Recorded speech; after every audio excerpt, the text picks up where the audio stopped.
everyone. Welcome to the Good Doctors conversation about pop culture and Black History Month. I'm Dr. Kristen. I'm Dr. Erin. And today we would like to briefly cover the characters of color in the Marvel Cinematic Universe as it stands right now in 2020. The year of our Lord, February 2020. February 2020, because we're about to get the Eternals and a whole other slew of things. Falcon and Winter Soldier. Be Still My Heart. So in full disclosure, we are giant nerds. Yes. You may or may not know that. We love Marvel. I am more involved in the fandom. Would you like to see the Marvel characters currently behind us? Yeah. On my bookshelf. So we are going to stay very high level with this, but please know that if you ever want to, we can go a lot deeper. So a lot of rabbit holes. There's a lot of rabbit holes. In this universe. So the first character of color that's introduced in the Marvel Cinematic Universe is Tony Stark's best friend, James Rhodes, also called Rhodey. And he remains... Who was played first by... Terrence Howard, terribly, and then thankfully was replaced... by Don Cheadle. Who is a mensch. Who, like, I love hero Don of Cheadle. a human. I love Don Cheadle. So Rhodey is canonically somebody who's been with Tony since he was in MIT. Training pants? Like, MIT. Yeah, they were, like, he was his roommate at MIT. But he doesn't really have a story outside of Tony. He's always adjacent to Tony. Yeah. And I have not read the comics, but from what I've heard from comics folks, it's the same in the comics. He's always an adjacent character. Yeah, in the movies, he never really gets fleshed out very much as an individual character. It's always in relationship to Tony Stark. Yeah, but he is, for all functional purposes, Tony's brother. And that relationship certainly comes through in the movie. The next one we're introduced to is Nick Fury, played by Samuel L. Jackson. And he is in, if not every single movie, it's close. He's in, I don't know how many Iron Man ones, he's definitely in all the Avengers. He's in Captain Marvel. Is he in Black Panther? I don't know. He's in one of the Spider-Mans. He's in Far From Home. Far From Home. I don't think he's in Homecoming. I don't think he's in Homecoming. So anyway, it doesn't matter. He's in a lot of them. My favorite Nick Fury performance is in Captain America: The Winter Soldier, which is my favorite Marvel movie, full stop. So in terms of a piece of cinema. But he is the director of S.H.I.E.L.D. And then once he's no longer the director of S.H.I.E.L.D., he is pretty much the most informed man in the world. He's just on the run. He is omniscient, essentially. Yeah. And does not have time for your bullshit. Nope. Which I deeply appreciate. After that, we meet some other folks. In Captain Marvel, we meet Carol's, who the movies tell us are her best friend and who the comics tell us is her wife, Maria. Important distinction made there by the filmmakers. Distinction. Sorry. And then in Captain America: The Winter Soldier, we meet one of the best characters of the Cap world, Sam Wilson, who plays the Falcon. He's played by Anthony Mackie, who I believe is human charisma put into skin. Like, if you want joy, please watch interviews where Sebastian Stan and Anthony Mackie are playing off each other. We have both, independent of each other, watched hours of these interviews on YouTube. Hours. And I'm already anticipating that when the press tour for Falcon and Winter Soldier starts later this year, we'll just be sending them back and forth to each other. So much joy. Yes. And Sam is a veteran. He is also kind of therapist adjacent. He's in some sort of service to veterans at the Veterans Affairs. Mm-hmm. The Marvel Cinematic Universe is never big on details. No, certainly. But lots of hand-wavy. It doesn't matter. Lots of hand-wavy stuff. But Sam, unlike Rhodey, is in fact kind of a person in his own right. Mm-hmm. He has more agency. He has more relationships with more of the Avengers. And he certainly, like, his character develops, where I don't feel like Rhodey's character or even Fury's character, really. I mean, we get a little of Fury's backstory in Captain Marvel. Which is so good. Which is really interesting. But, like, Fury is the same in all the movies. Yes. His character is already, like, fully formed. Rhodey's character is the same and fully formed. But you see Sam's, like, evolution. And some of that's developmental, because we enter Cap and Sam and the Winter Soldier and Nat, and they are all canonically between 28 and 32. And we meet Rhodey when he's 36, 37. Yeah, so some of it's age, and some of it's trauma, and some of it's all that kind of stuff. But I find it really interesting that as far as we know, of all of those characters that we mentioned, they're all involved in the military complex somehow. And they've all been active on some level of the American military complex. And we never really delve into that at any point in time. It's just kind of there. Yeah. So it's fascinating. But Marvel's not exactly known for diversity on any of the intersections, racial, gender, socioeconomic, any of it. But we did get one shining, glorious movie. I feel like they decided to make Black Panther, and they brought in Ryan Coogler, who's a fantastic director of color.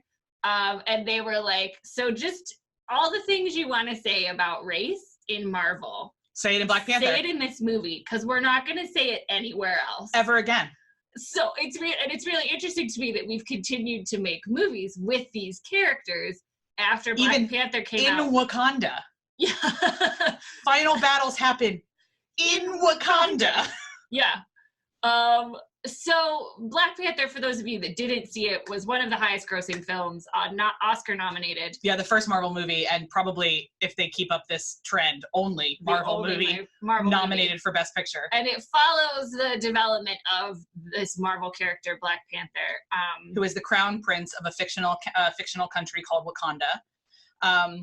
Even though the United States government sometimes doesn't remember that it's fictional, but that's a separate rant. So they are in southeastern Africa. She just started going. I had it Sorry. I had it. No, you go ahead. You're the Marvel expert.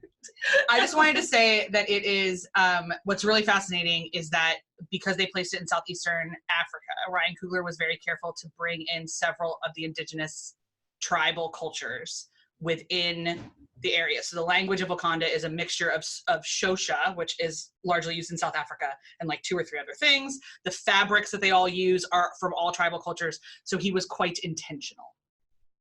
Yes. Yeah, that is what I was going to say. This movie is kind of a love letter to Africa in a way that recognizes the diversity of African culture in an authentic way that I think we don't necessarily see. And what's really interesting is the idea of an uncolonized African country, which we know, predominantly almost every country in Africa was colonized at some stage by the French or the British or the Belgians or the Germans or whatever.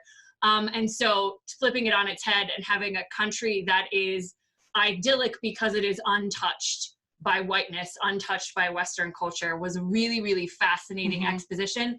And then the counterbalance to Black Panther or T'Challa is Eric Killmonger, who is played by our favorite Michael B. Jordan. Oh, we love him. He is just so good. In a way that Wakanda doesn't engage in global politics, doesn't even necessarily engage in racial politics. On a global scale, you have Eric Killmonger, who is born and raised in Los Angeles and grows up in a very racialized environment.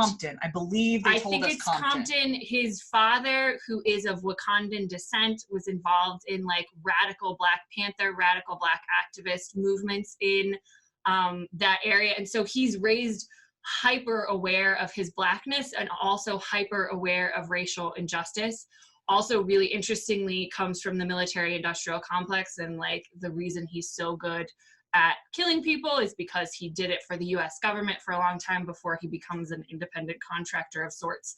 And so that's which is what we're calling vigilantes. The main conflict ideologically between T'Challa not wanting to bring in the Western world and kind of Killmonger knocking on the door and being like, you have responsibilities outside of Wakanda. Absolutely. To be a part of this conversation and to be a part of kind of global Blackness in a way, and the Black narrative. Because the thing we haven't mentioned is that Wakanda exists as the world's sole mining access to an element called vibranium, which is one of the core elements in the Marvel universe. Adamantium and vibranium are the two kind of strongest metals. Adamantium is what is in Wolverine's claws. It's what he's injected with. Vibranium is what Cap's shield is made out of, and many other things. But very famously and very first, Cap's shield. Yeah. So Killmonger's Eric's really big thing is like, y'all have money, and you've been sitting on this. You and have resources. We've been starving and oppressed and enslaved, and where the hell were you? Yeah, and all of the legacy. The movie doesn't answer it. Yeah, which is, and the legacy of enslaved people that were abducted from Africa and shipped all over. But as far as we know, not from Wakanda. Like, that's part of the narrative. Is that it's fascinating for me. Like, you know, and not every character of color or non-color has to engage with their race. Certainly, characters and people are very complex. But it's interesting to me how many intersections and how many conversations Ryan Coogler was able to put into this film in a way that then the Marvel Universe has been like, job's good and we're done. Thanks for having that conversation. It'll be interesting to see what happens to Black Panther as a character. We're getting Black Panther 2. We're getting Black Panther 2. There are no more Avengers movies. So it's not like he's going to show up with the Avengers and, you know, crack some colonizer jokes. Because here's the other thing, that's Sherry's job. His sister is the best. She's and like strong female characters in Black Panther is like a whole other video we could do for you. And probably will. The difference and the way that Shuri and Okoye particularly are portrayed is just so layered. Yeah, I have a friend who identifies as a Black activist who said once that her favorite thing about Shuri and Okoye is that they were not raised in a world in which they understood that they were Black women before they understood that they were women. So this is like, I've never gotten that out of my head. That is powerful. But what's really fascinating, we're bringing outside of Black Panther back to the other ones, is that at the end of Avengers Endgame, Steve Rogers as Captain America retires and passes the shield onto Sam Wilson as Captain America. And ostensibly, this is the setup for the Disney Plus series Falcon and Winter Soldier that premieres later this season. But I have so many questions about that because there's going to be a lot of fanboys who aren't going to be happy that Cap is Black. And that's going to be a thing I hope the show engages with. Yeah, so I think a lot of people are placing expectations, hopefully, that this television show will kind of get into this. A little bit. We don't talk about the whiteness of Captain America, but he very much is of this line of kind of like white superheroes, even coming out of like his origins as being like a poster boy for army recruitment during the Second World War. He's understood to be the child of an Irish immigrant in Canada. Yeah, and it's like this idealized white hero, right? And it's a really powerful thing to hand that shield that is associated with Captain America, and by extension, his whiteness, to a character of color. Fingers crossed, Marvel, like, just bring, you know what I'd like? Bring Ryan Coogler back and have him direct a couple episodes, because I'm sure he has something to say about it. I'd like to hear what it is. And then Cap decides to go back to the 1950s to hang out with his love in a time where he and his friend Sam couldn't even share a meal together in public. And so according to the interviews that have happened about Winter Soldier, that issue is also going to be addressed as to why Captain America, the paragon of justice and virtue that we were shown, goes back to segregated Jim Crow America, which is a really interesting answer. And fascinatingly, Chris Evans, who played Captain America for a long time, was very willing to talk about that until about 2 months after the movie, and then all of a sudden all his answers changed. So yeah. Ooh, interesting. Yeah, he was watch this space. But then also we get the Eternals. We're getting our first Asian superheroes, both in the Eternals and in standalone movies. We're getting lots of other things, all of which, we're going to be honest, we have almost no confidence they're going to handle well. But good news, we'll still be here to talk about it with you. Yeah, and representation matters, and it doesn't necessarily have to be, even though it's all representation is inherently political, they don't have to be overtly political in the way they are represented, because just seeing people that reflect the diversity of this country and this world on screens in a more equitable way is important. But personally, from my perspective as a Marvel fan, I think we can all handle an elevation in the conversation a little bit. Black Panther's box office receipts are proof of that. Just like we can handle more women, because Captain Marvel's box office receipts are proof of that. Exactly. So we live in hope, but we wanted to have this discussion during our Black History Month coverage. And if you are somebody who loves, who wants to engage with more art, these actors that we've mentioned, but are not a Marvel movie fan, we'd love to recommend Michael B. Jordan's work in either Friday Night Lights or the movie Fruitvale Station. Or Just Mercy. That just came out.